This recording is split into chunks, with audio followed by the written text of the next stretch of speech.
आज का ये समारोह बच्चों का 1 वर्ष का रिपोर्ट कार्ड है, चाहे वो खेल के क्षेत्र में है, चाहे वो पढ़ाई के क्षेत्र में है और चाहे वो सांस्कृतिक कार्यक्रम के क्षेत्र में है। मैं थोड़ा सा आपका वक्त लूंगा और अभिभावकों और बच्चों तथा एसएमसी, ये जो 3 कड़ियां हैं, इस पे थोड़ा सा प्रकाश डालूंगा कि आज के इस प्रगति के युग में शायद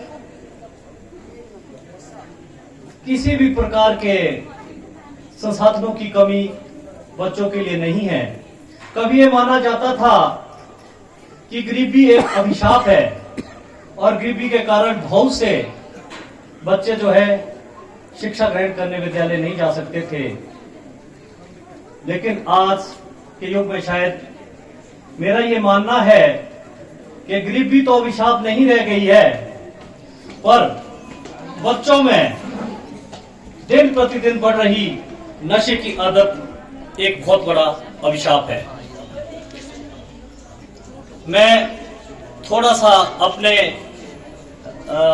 वक्त में जाना चाहता हूं कि जब मैं स्कूल में शिक्षा ग्रहण कर रहा था, ये मेरा खास संदेश अभिभावकों और बच्चों के लिए है, क्योंकि बच्चे बिल्कुल इनोसेंट होते हैं। इनको जिस भी सांचे में ढालो, ये उस उम्र में है कि उसी सांचे में ढल जाते हैं। जब हम पढ़ते थे तो हमारे गुरुजन इतने सख्त थे कि हमें अपने सिर के बालों में मशीन लगानी पड़ती थी, बिल्कुल मुड़वा के ले जाने पड़ते थे,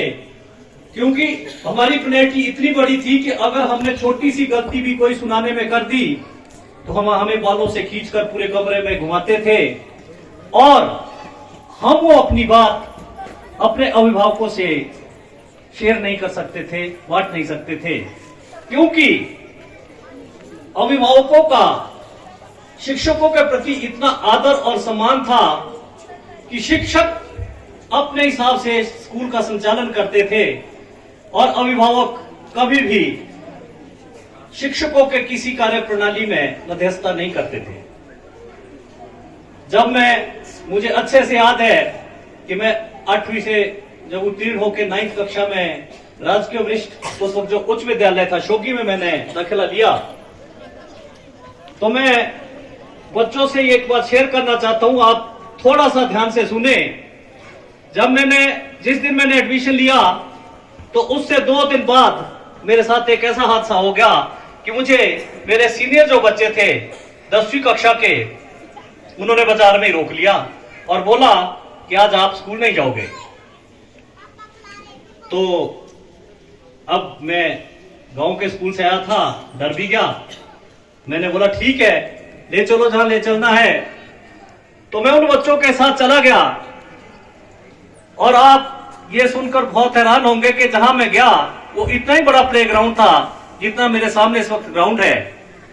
तो उस ग्राउंड को जब मैंने देखा तो उसमें कोई लगभग 100 बच्चे बैठे हुए थे जो ताश खेल रहे थे और उन्होंने मुझे भी अपने साथ ताश खेलने बिठा दिया। तो मैं तो नया छात्र था उस विद्यालय के लिए, मैं भी बैठ गया। मैं अपनी लाइफ का वो दिन टर्निंग पॉइंट मानता हूं। अभी हमें बैठे हुए 5 ही मिनट हुए थे कि हमारे एनडीए सर होते थे एलडी शर्मा, उतने में वो ग्राउंड के कोने में निकले और उनके पीठ के पीछे खड़ा चार्ट का एक रोल होता था। वो था क्योंकि वो कई दिनों से नोटिस कर रहे थे कि स्कूल के बच्चे कहां जाते हैं, स्कूल में तो आते ही नहीं है। तो वो सीधे ही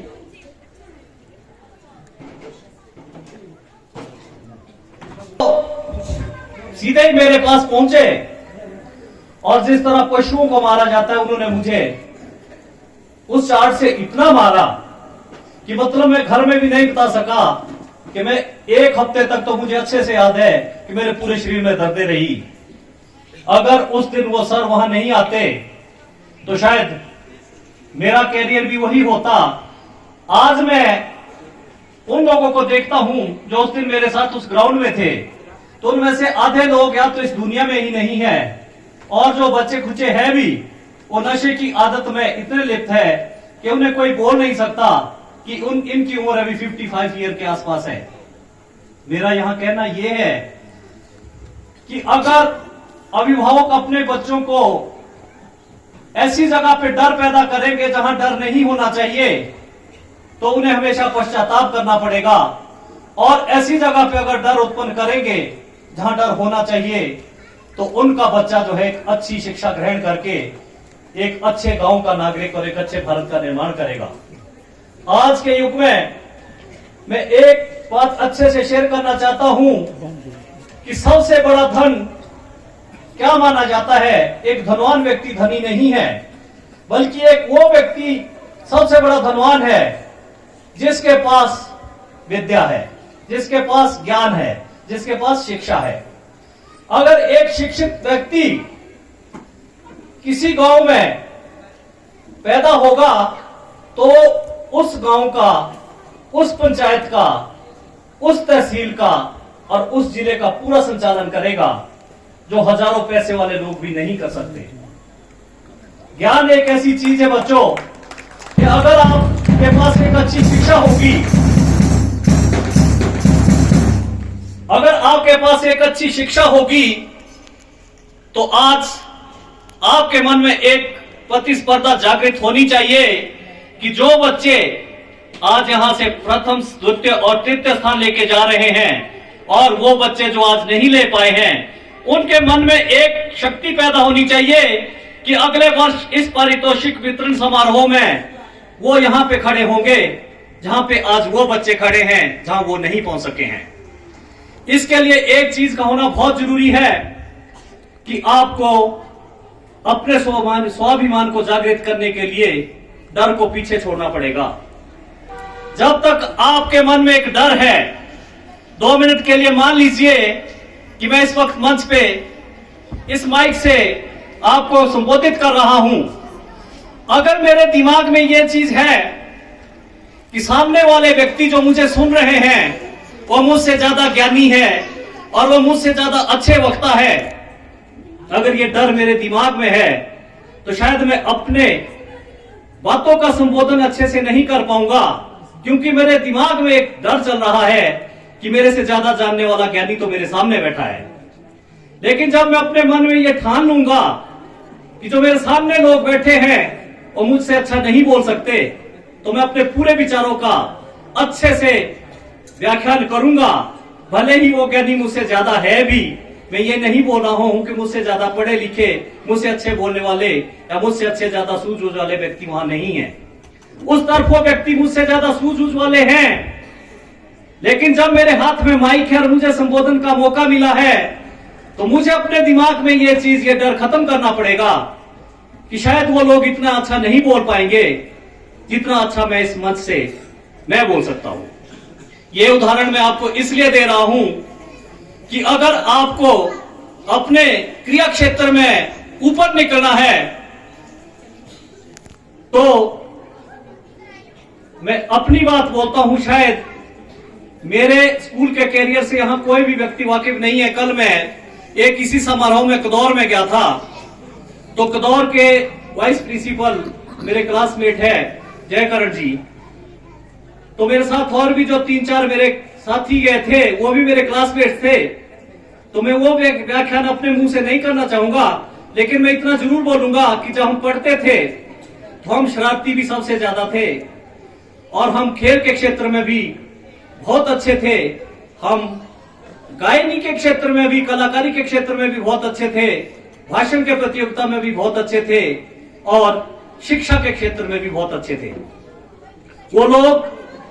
जिन लोगों का साथ पहले दिन उन एनडीएस सर ने छुड़ा दिया, उस दिन के बाद मेरी संगति ऐसे दोस्तों के साथ हो गई जो मेरे साथ आज भी है और मेरे से उच्च पद पर भी आसीन है, और मेरे साथ और मेरे निचले पदों पे भी अच्छे अपने भविष्य का निर्माण कर रहे हैं। मेरा आपसे एक कथन है, मेरा अभिभावकों से एक कथन है कि आप अपने बच्चों को इतनी मेहनत करके, इतना परिश्रम करके सुबह स्कूल भेजते हैं, उसके बाद आप उन्हें फ्री होल्ड अध्यापकों के अधीन छोड़ दीजिए, क्योंकि एक अध्यापक जो उस बच्चे के भविष्य का निर्माण कर सकता है वो आप नहीं कर सकते। क्योंकि अगर आप अपने बच्चों को उन शिक्षकों का अधीन फ्री हैंड नहीं छोड़ोगे, उन शिक्षकों को उन्हें डांटने की, मारने की, पीटने की आजादी नहीं दोगे, तो वो शिक्षक आज इतना बंधा हुआ है कि वो उन बच्चों के उज्जवल भविष्य का निर्माण नहीं कर सकता। और ऐसे भी उदाहरण है कि जिन अभिभावकों ने स्कूल को फ्री हैंड छोड़ा है कि हमारा बच्चा शरारत करते मिले तो उसका जो मर्जी कर लो, वो किसी नशे की आदत में मिले तो उसे जो मर्जी कर लो, वो अभिभावक कभी जिंदगी में पछताते नहीं हैं। और जो अभिभावक अपने बच्चों को ज्यादा अपने प्यार लाड से रखकर अभिभावक होने के नाते अपना दावा स्कूल में डालते हैं कि स्कूल उन पे कोई प्रेशर ना बनाए, वो बच्चे कभी उज्जवल भविष्य का निर्माण कर नहीं सकते हैं। मेरा ये मानना है, शायद हो सकता है कि मैं यहां गलत हो सकता हूं, एक आध उदाहरण ऐसा आता है कि कहीं शिक्षक गलत हो सकता है, लेकिन शिक्षक कभी भी अपने बच्चों को नीचा नहीं देखना चाहेगा। स्कूल में भी एक प्रतिस्पर्धा है, हर विषय का एक अलग शिक्षक है और हर शिक्षक में आपस में एक प्रतिस्पर्धा है कि मेरे सब्जेक्ट में बच्चा अव्वल रहे। ये मेहनत हम जरूर कराएंगे। दूसरे, मैं आज अभिभावकों का एक और थोड़ा सा ध्यान और डालना चाहूंगा कि आज देखो हमारे जितने भी राजकीय विद्यालय हैं वो बिल्कुल मॉडर्न है। उनमें पहले हमारे अभिभावक थे कि भाई हम अपने बच्चे को प्राइवेट विद्यालय में भेजेंगे, निजी विद्यालय में भेजेंगे, क्योंकि वहां अंग्रेजी की अच्छी पढ़ाई होती है। आज जितने भी हमारे सरकारी स्कूल्स हैं सारे में अंग्रेजी का विषय सरकार ने चलाया है। और इससे ऊपर की बात जो मैं आपको बताना चाहता हूं और मैं देखता हूं अपनी जिंदगी में कि जो अभिभावक अपने बच्चों को निजी विद्यालय में भेजते हैं वो उन बच्चों को 3-3, 4-4 घंटे रोज समय देते हैं जब वो बच्चे स्कूल से वापस घर पहुंचते हैं। पढ़ाने के लिए अभिभावक उनके लिए पर्याप्त समय देते हैं। अगर वो अभिभावक इन बच्चों को जो सरकारी विद्यालय में पढ़ते हैं उससे आधा समय मीन्स 4 घंटे की बजाय 2 घंटे भी सिर्फ इस बात को पूछने के लिए दे दें कि आज हमारे बच्चे ने क्या किया है, तो शायद उनका बच्चा उस निजी विद्यालय के उस शिक्षक से कहीं ऊपर निकल सकता है जो एक हार्डली +2 या ग्रेजुएट है। क्योंकि आपके सरकारी विद्यालय में जितने भी शिक्षक हैं वो ट्रेंड शिक्षक है, सरकार द्वारा निर्धारित नियमों के अनुसार उनका चयन हुआ है और उनके जो आज जहां तक वो पहुंचे हैं उनके पीछे उनकी एक बहुत बड़ी तपस्या, बहुत बड़ा परिश्रम और बहुत बड़ी उनकी कोशिश रही है। एक बात मैं और आप लोगों से शेयर करना चाहता हूं कि आज जितने भी बच्चे हैं, बच्चा शरारती होगा तो चलेगा, लेकिन अगर बच्चा आपसे कोई चीज छुपाता है या नशे की ओर जा रहा है तो शायद वो आपके लिए सबसे खतरनाक है। और इसके लिए मैं अभिभावकों को बहुत ज्यादा दोषी मानता हूं, क्योंकि जब कोई भी बच्चा किसी गलत रत में जाना चाहता है तो उसके सिम्टम्स सामने दिखने लगते हैं। वो बच्चा क्या करता है कि वो बच्चा अपने माता पिता, अपने अभिभावकों से, अपने शिक्षकों से थोड़ा गैप बनाने लगता है। अभिभावक क्या करते हैं कि बच्चे के हाथ में मोबाइल लेके दे देते हैं और ये चेक नहीं करते हैं कि वो बच्चा उस मोबाइल में क्या कर रहा है। इसलिए हम भी अपने बच्चों को मोबाइल देते हैं, लेकिन जब भी आप अपने बच्चों को मोबाइल शेयर करें तो इस बात का विशेष ध्यान रखें कि आधे घंटे 1 घंटे जो आप उनको मोबाइल देते हैं उस वक्त आप उनको चेक करें कि वो उस बच्चा आपके उस मोबाइल में कर क्या रहा है। दूसरे, आप अपने बच्चों से जब कनेक्टिविटी तोड़ते हैं तो समझ लीजिए कि आप अपने बच्चों को से दूर जा रहे हैं। आप एसएमसी है, प्रधानाचार्य महोदय है, मुख्याध्यापिका है, और अब तो सरकार की एक नई नीति है कि हर विद्यालय को किसी न किसी प्रशासनिक अधिकारी ने भी गोद लिया हुआ है। मुझे नहीं पता कि ये विद्यालय किसने गोद लिया है, पर मैंने भी एक विद्यालय गोद लिया है, ढोल का जुबड़। तो हम समय समय पर उन विद्यालय में जाते हैं और उन विद्यालय की जो भी समस्याएं हैं उन समस्याओं के बारे में हम उनसे पूछताछ करते हैं और जितना हमसे निवारण हो सकता है निवारण करने की कोशिश करते हैं। आप अपनी बात को बेझिझक अपने एसएमसी, अपनी प्रधानाचार्य से शेयर करके अपने बच्चों की परफॉर्मेंस पूछ सकते हैं। लेकिन ऐसा देखने में आया है कि जब आपका बच्चा निजी स्कूल में पढ़ रहा है तो उस मीटिंग में अपने बच्चे के प्रति माता पिता, उसका अभिभावक बहुत गंभीर है, लेकिन जब सरकारी विद्यालय में पढ़ रहा है तो अभिभावक शायद ना तो मुख्याध्यापिका, प्रधानाचार्य, एसएमसी से कोई कनेक्शन रखते हैं और ना ही अपने बच्चे की रोज की परफॉर्मेंस से। मैं सभी की बात नहीं कर रहा हूं, पर ऐसा देखने में आता है कि ना ही वो अपने बच्चे की रोज की परफॉर्मेंस को देखते कि वो बच्चा क्या कर रहा है। अगर आप अपने बच्चे को अच्छा बनाना चाहते हैं, अच्छी शिक्षा देना चाहते हैं, तो इसके लिए अभिभावकों से मेरा ये निवेदन है कि जब वो अपने बच्चे को इतनी मेहनत के बाद विद्यालय भेजते हैं तो उसकी रोज की रिपोर्ट कार्ड भी उनके पास होना चाहिए। और जो ये नन्हे मुन्ने बच्चे जो आज आपका आज है, जो जिन लोगों के साथ में कल उस विद्यालय में गया था, मैं आपको एक चीज बताना चाहता हूं कि वो लोग मुझे 30 वर्षों के बाद कंपनी करने के लिए मिले थे। तो आज आपका जो ये वक्त है बच्चों, ये वक्त एक ऐसा वक्त है कि आपको ये समझ तो नहीं है कि आपको किस ओर जाना है, पर आपको इतनी समझ जरूर होनी चाहिए कि जो जिम्मेवारी आपको आपके माता पिता ने इतनी मेहनत करने के बाद दी है, जिस कार्य के लिए आपके माता पिता दिन रात परिश्रम करते हैं और जिस कार्य के लिए वो आप अपना सारे सुखों की कुर्बानी करके आपको विद्यालय भेजते हैं, अपनी सारी उम्मीदें छोड़कर आपकी सारी उम्मीदों को पूरा करते हैं। आपका एक नैतिक धर्म, नैतिक कर्तव्य और एक नैतिक ड्यूटी बनती है कि आप जिस कार्य क्षेत्र के लिए आपको भेजा गया है वहां अपना रिपोर्ट कार्ड आप अपने माता पिता को जरूर दें। और ये रिपोर्ट कार्ड आप तब दे पाओगे जब आप ये निर्धारित करोगे, जब आप इस चीज का आंकलन करोगे कि आपके माता पिता ने कितनी मेहनत करके आपको स्कूल भेजा है। अगर आप उनकी इस आंकलन को समझ लो कि माता पिता ने आपको इतनी मेहनत करके, इतनी पूंजी इकट्ठी करके आपको सारी सुविधाएं दी है, ये चीज अगर आप समझ लो और उसको आप कार्यान्वयन करने के लिए अथक प्रयास करो, तो मेरा मानना है कि आप डर को पीछे छोड़ दोगे और आपका आत्मविश्वास जीत जाएगा। और जिस दिन आपका आत्मविश्वास जीत जाएगा उस दिन आप अपने जीवन की हर चीज जीत जाएंगे।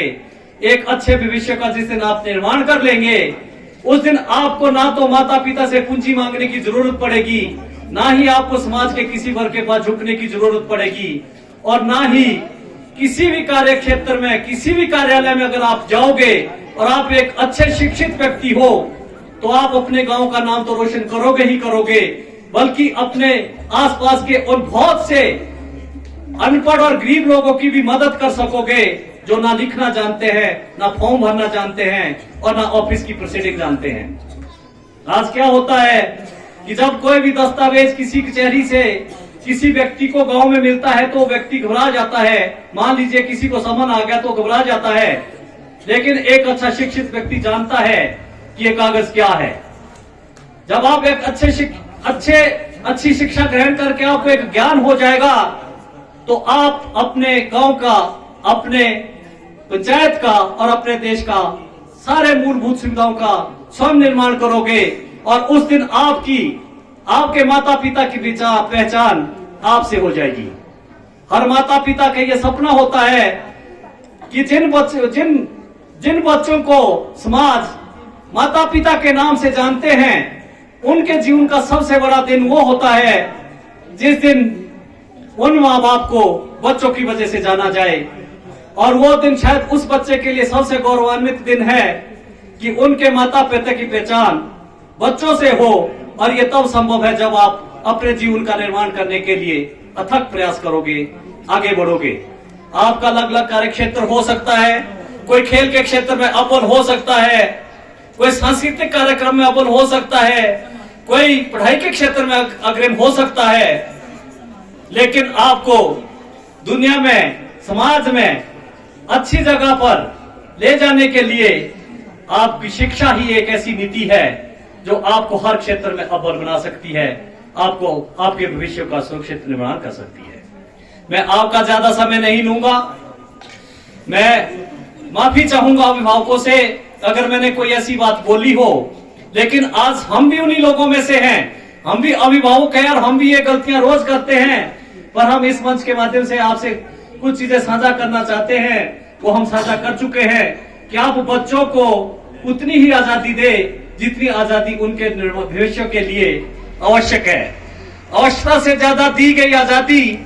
हमेशा खतरनाक होती है, और ये मैं आपको इस मंच के माध्यम से इसलिए बताना चाहता हूं क्योंकि जब आज मैं स्कूलों के प्रशासन की व्यवस्था देखता हूं, प्रशासनिक व्यवस्था को देखता हूं, प्रधानाचार्य जी के बातों को देखता हूं, अध्यापकों के बातों को सुनता हूं, तो सच में बहुत हैरानी होती है कि आज अध्यापक कितना बंधा हुआ है। आज अध्यापक बच्चे को जोर से बोल भी नहीं सकता है, और अगर किसी बच्चे को जोर से बोल भी दिया तो भी इतना बड़ा इशू हो जाता है कि दूसरे दिन अध्यापक को स्कूल में आना मुश्किल हो जाता है, जो एक बहुत ही गंभीर बात है, बहुत ही गंभीर बात है। इन बच्चों के निर्माण के लिए शिक्षकों का सख्त होना बहुत जरूरी है, और अगर शिक्षकों का ही डर आपने बच्चों के दिमाग से हटा दिया तो उन बच्चों का भविष्य का निर्माण नहीं हो सकता। बात डर की हो रही है तो डर पे मैं एक बात और साझा करना चाहता हूं कि हमारे पास एक सब्जेक्ट आता है डिजास्टर, जिसमें हमें, आपको खुद भी पता है कि 23 के डिजास्टर में, 25 के डिजास्टर में कितनी बड़ी त्रासदी आई, पूरे हिमाचल में कितने ज्यादा नुकसान हुए। तो त्रासदी के बारे में हम अनभिज्ञ थे हिमाचली, तो 23 की त्रासदी ने बता दिया कि प्राकृतिक प्रकोप ऐसा भी हो सकता है कि आपकी जिंदगी को त्रस्त कर सकता है। एक छोटी सी बात बताता हूं, यहां बहुत सी मेरी बहनें बैठी हैं जो रोज घरेलू चूल्हों का संचालन करती हैं, और ऐसे बहुत से यहां अभिभावक दूसरे भी बैठे हैं जो रोज एक सिलेंडर की बात कर लेते हैं कि सिलेंडर लीक हो जाता है पाइप से और उसमें आग लग जाती है। तो मेरा मानना है कि यहां जितने पंडाल में बैठे हुए लोग हैं उनमें से 50% लोग ऐसे हैं कि अगर यहां भी सिलेंडर लीक कर जाता है और उसमें आग लग जाती है तो सभी लोग यहां से भाग जाएंगे कि सिलेंडर फट जाएगा। ऐसा होता है या नहीं होता? ऐसा होता है कि जब शादी ब्याह में हम देखते हैं कि सिलेंडर में आग लग गई, पाइप लीक हो गया और वहां आग की लपटें निकल गई तो सब भाग जाते हैं कि सिलेंडर फटेगा, भागो। लेकिन ये डर है। मैं यहां कंपेयर इस बात का इसलिए कर रहा हूं कि बच्चों में जहां डर होना चाहिए वहां जरूरी है, पर जहां नहीं होना चाहिए वहां आप डर पैदा कर रहे हैं, और जहां डर होना चाहिए वहां नहीं कर रहे हैं। वो सिलेंडर आपको अच्छे से ज्ञान होना चाहिए कि नहीं फटेगा, और वो कब तक नहीं फटेगा? जब तक उसके अंदर गैस है वो तब तक नहीं फटेगा। जो उसका फ्लो है उसको ऑक्सीजन की जरूरत है, और वो आग सिर्फ वहीं तक जा सकती है जहां तक उसको ऑक्सीजन मिल रही है। जहां से उसकी नॉब से ऑक्सीजन मिलनी बंद हो गई वहां वो सिलेंडर भी जलना बंद हो जाएगा। इसलिए वो फ्लो वहीं रहेगा। आप उस सिलेंडर को आराम से उल्टाओ, उसको खींचो और खुले मैदान में छोड़ दो, या आराम से उसको जलने दो, कपड़ा गीला करो, कंबल गीला करो और उसको ढक दो, वो सिलेंडर नहीं फटेगा। और अब आप सोच रहे होंगे कि सिलेंडर फटने की घटनाएं तो होती है, तो मेरे भाइयों और बहनों, मैं यहां एक चीज ये शेयर करना चाहता हूं कि सिलेंडर आपका तब फटेगा जब उसके चारों तरफ का टेम्परेचर 100 डिग्री सेल्सियस हो जाएगा और वो बिल्कुल आग की तरह लाल हो जाएगा। मेरे कहने का तात्पर्य यह है कि जब भी ऐसी सिलेंडर ब्लास्ट होने की घटनाएं होती है तो उस जगह पे होती है जहां पहले से ही कमरे में आग लगी होती है और सिलेंडर उसमें अंदर होते हैं। जब वो गर्म होती है, चारों तरफ से सिलेंडर गर्म हो जाता है, तो गैस में धमाका होता है। अन्यथा सिलेंडर का अगर लीकेज हुआ तो वो बिल्कुल नहीं फटेगा। जिस तरह वो सिलेंडर नहीं फटेगा, इस तरह आप भी अपना एक हौसला बना लीजिए कि आपके बच्चे जिनको आपने अनायासी डर पैदा कर रखा है, उस डर से उनको हटाइए, और जहां उनके लिए डर होना चाहिए, उस अथॉरिटी को, उस ऑर्गेनाइजेशन को आप फ्री होल्ड कर दीजिए, फ्री हैंड कर दीजिए। और मैं इस मंच से आज ये दावे से बोलता हूं कि अगर किसी एक अभिभावक ने भी मेरी ये बात अच्छे से सुनी हो और उन्होंने इसका अनुसरण कल से करना शुरू करें, तो आपके बच्चे के भविष्य के निर्माण में कोई भी बाधा नहीं आ सकती। अगर 2-3 चीजें जो मैंने अपने आपके बच्चों के बारे में बोली, आप उन बच्चों के बारे में वो अनुसरण करें। आज सौभाग्य प्राप्त हुआ, मैं इस काबिल नहीं था कि किसी विद्यालय में आकर उसके पारितोषिक वितरण समारोह का मुख्य अतिथि होता, पर मुझे बहुत गर्व है और ये सम्मान मुझे आज कंडाघाट तहसील में आके 3-4 जगह से मिल चुका है, जो पिछले 3-4 रोज से मैं लगातार ही मुख्य अतिथि के रूप में कहीं जा रहा हूं। आज प्रधानाचार्य महोदय ने यहां छोटी सी समस्या रखी है कि इनके 2 कमरों की खिड़कियों का निर्माण, खिड़की दरवाजे नहीं लगे हैं, जिस वजह से बच्चे बाहर भीगने पे मजबूर है। तो पहला प्रयास तो ये रहेगा, उसमें कुछ बजट का थोड़ा सा प्रावधान शायद नहीं है। मैं ये मामला लोक निर्माण विभाग से उठाऊंगा क्योंकि उन्होंने काम किया है, उनसे पूछूंगा, और अगर इसमें सच में ही कोई पैसों की वजह से ये 2 कमरों की खिड़की दरवाजे और रंग रोगन का काम रहता है, तो मैं आश्वासन देता हूं